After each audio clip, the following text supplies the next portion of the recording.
हकीकत यह है कि मीडिया में जो कुछ भी दिखाई पड़ रहा है, जो कुछ भी आपके सामने है, वो बहुत तेजी के साथ बढ़ते हुए कैंसर का सिर्फ एक रिफ्लेक्शन है। तो ये पूरी कोशिश है कि इतिहास में नेहरू को अलग थलग कर दो। एक बार अगर आपने नेहरू को खत्म कर दिया तो उसके बाद गांधी पर अटैक करना, गांधी को खत्म करना आसान हो जाएगा। कर दिया और उस खतरे को आने वाले कई दशकों के लिए दूर कर दिया, इतना डिस्क्रेडिट किया। इसलिए आज जो अटैक नेहरू के ऊपर होता है, जो लगातार नेहरू पर अटैक होता है, हर चीज के लिए नेहरू पर अटैक होता है, वो इसीलिए होता है क्योंकि ये जानते हैं कि जिस दिन नेहरू खड़े हो जाएंगे उस दिन इनकी दुकान बंद हो जाएगी। साथ हैं या विचारधारा के खिलाफ है? अगर आप विचारधारा के साथ हैं तो सरवाइव करेंगे, अगर विचारधारा के खिलाफ हैं तो आप शत्रु हैं और आपका एनाइलेशन होना जरूरी है। तो मुझे लग रहा था कि यहां बहुत जोश होगा, लोगों के अंदर एक गुस्सा होगा, लोग अपनी आवाज को बुलंद करेंगे, लेकिन मुझे तो लग रहा है कि यहां जोश ही गायब है।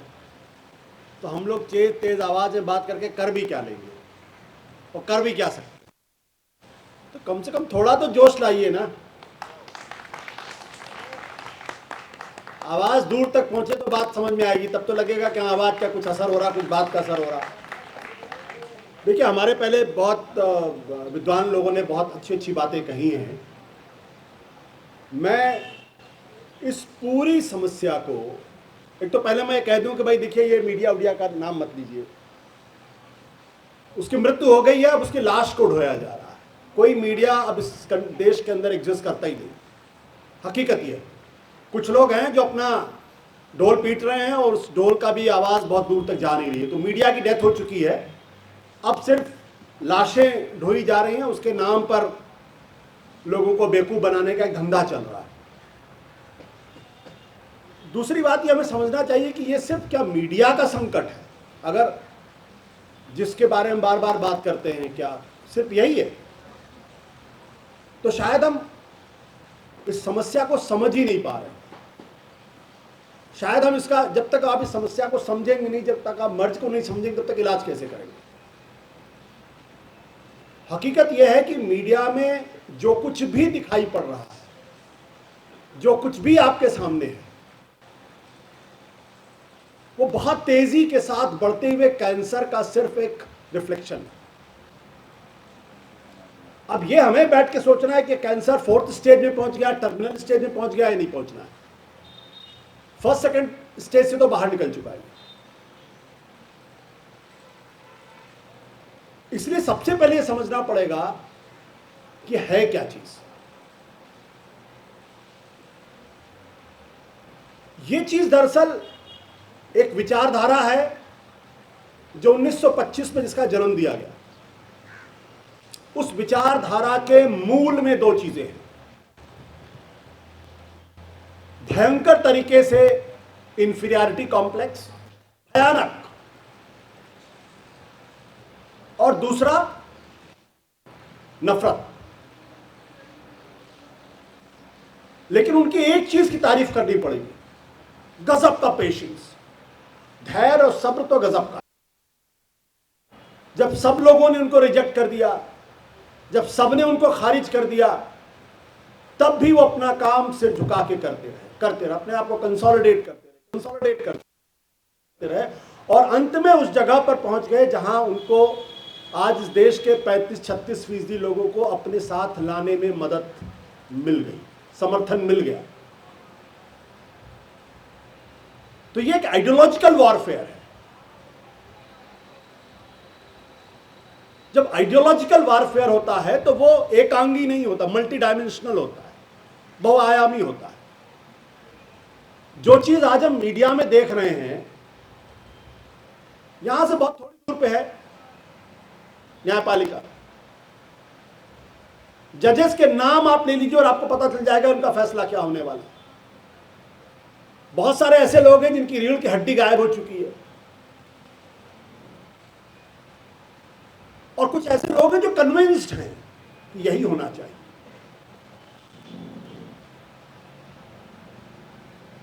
आप दूसरा कोई इंस्टीट्यूशन उठा के देख ले, इलेक्शन कमीशन पास में ही है, के साथ है या विचारधारा के खिलाफ है?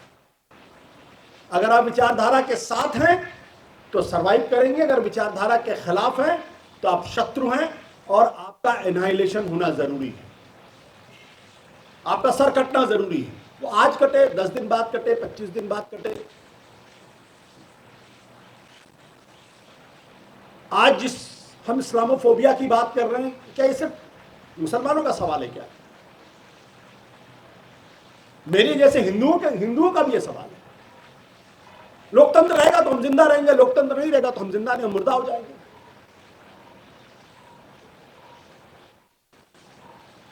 तो जिंदा रहने की जो जद्दोजहद है वो हर उस आदमी के सामने एक बड़ा सवाल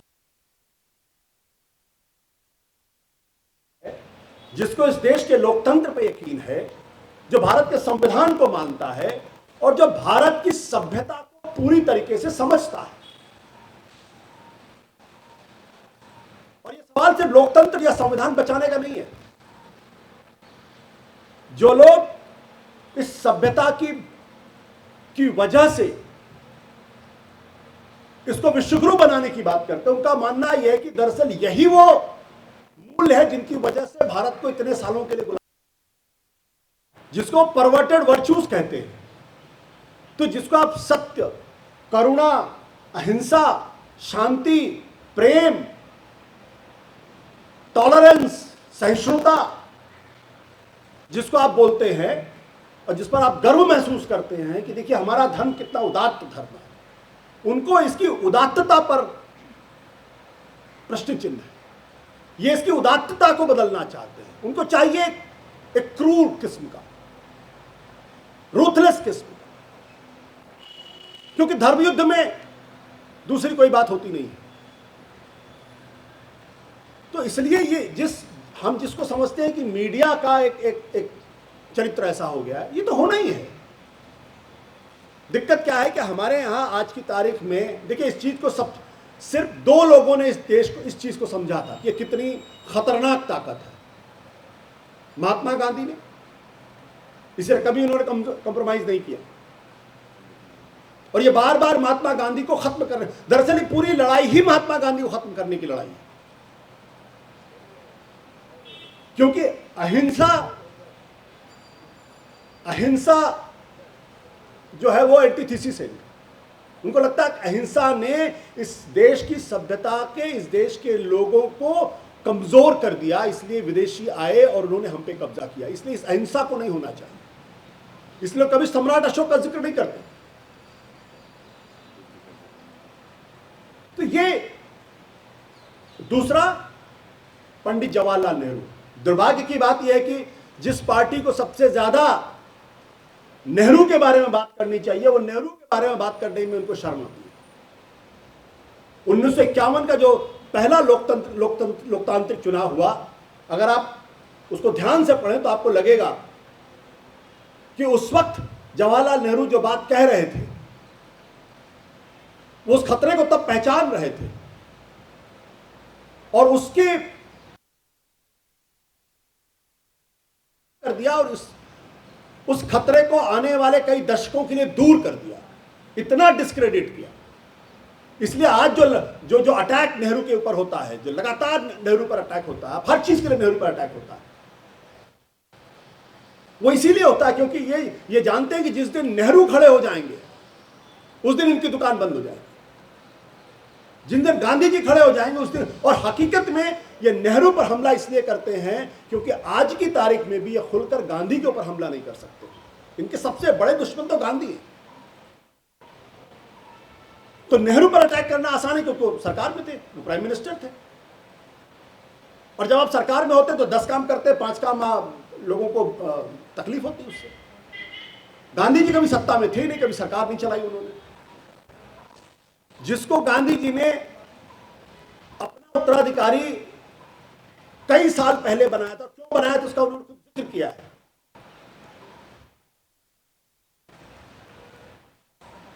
तो पहले वो नेहरू को खत्म करेंगे, उसके बाद गांधी।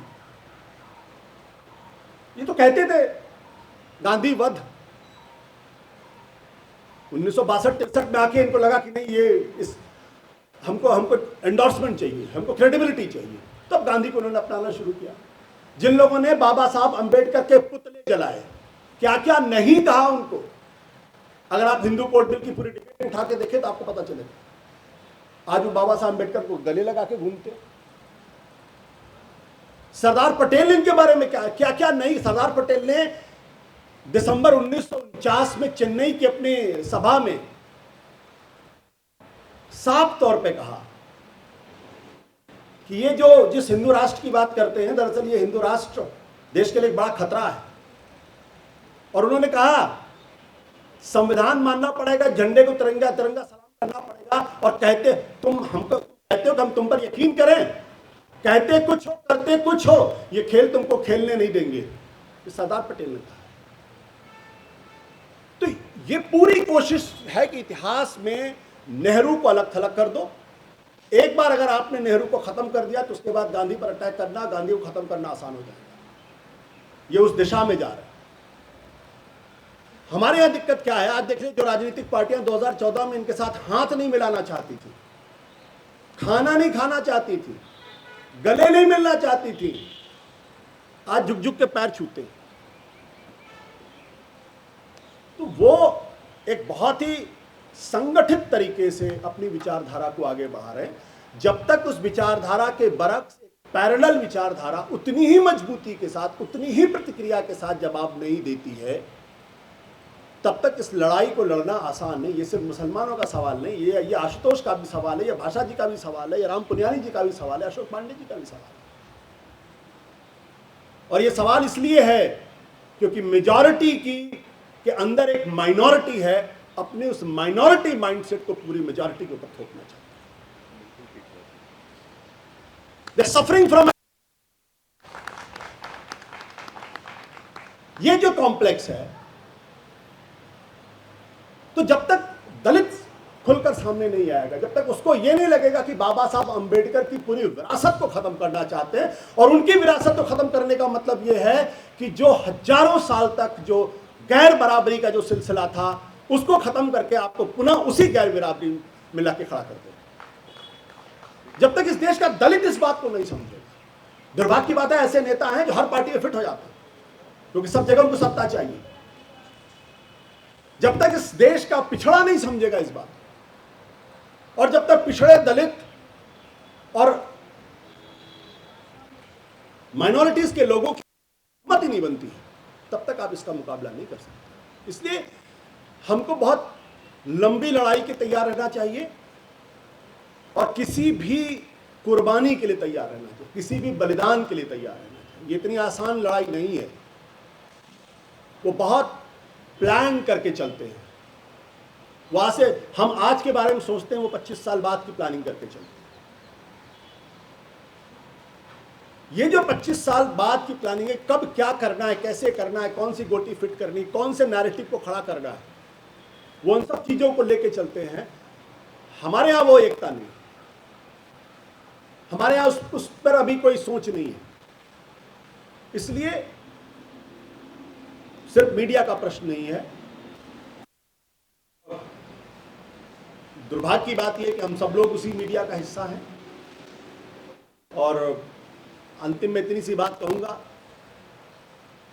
2014 के पहले जो सरकार की पक्षकारी करते थे उनको दलाल कहा जाता था। आज जो सरकार के साथ खड़ा हुआ उसको पत्रकार कहा जाता है। बहुत